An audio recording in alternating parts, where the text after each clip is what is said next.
সাফজয়ী নারী দলের ৩ জন করে সদস্য সাতক্ষীরা ও ঠাকুরগাঁও জেলার। এই ৬ জনকে আজ সম্বর্ধনা দিয়েছে ২ জেলার প্রশাসন। নিজ নিজ জেলার মাটিতে সম্বর্ধনা পেয়ে উচ্ছ্বসিত নারী ফুটবলাররা। সাফজয়ী জাতীয় নারী ফুটবল দলের ক্যাপ্টেন সাবিনা খাতুন, ডিফেন্ডার মাছুরা খাতুন, আফইদা খাতুন প্রান্তিকে সংবর্ধনা দিয়েছে সাতক্ষীরা জেলা প্রশাসন। আজ জেলা শিল্পকলা একাডেমি মিলনায়তনে এই সংবর্ধনা অনুষ্ঠিত হয়। এ সময় প্রত্যেক খেলোয়াড়কে ১ লাখ টাকা ও টেস্ট দিয়েছে জেলা প্রশাসন।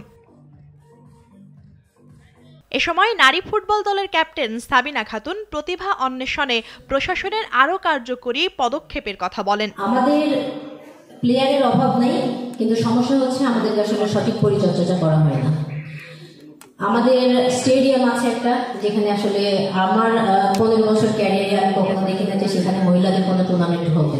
৩ নারী ফুটবলারকে সংবর্ধনা দিতে পেরে জেলা প্রশাসন গর্বিত বলে জানান জেলা প্রশাসক মোস্তাক আহমেদ।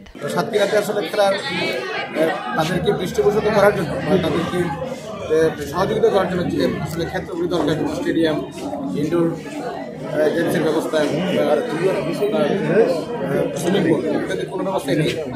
আমরা আমি সত্যি এর জন্য কী বলবো, হতাশা ব্যক্ত করছি।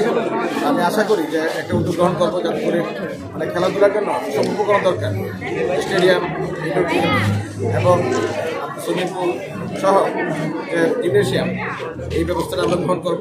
ঠাকুরগাঁওয়ে সংবর্ধনা পেলেন সাফ চ্যাম্পিয়ন বাংলাদেশ নারী দলের ৩ খেলোয়াড় স্বপ্নারানী, কোহাতি কিসকু ও সাগরিকা। বৃহস্পতিবার দুপুরে ঠাকুরগাঁও জেলা প্রশাসক ইসরাত ফারজানা নিজ কার্যালয়ে ওই ৩ জন নারী ফুটবলারকে সংবর্ধনা দেন।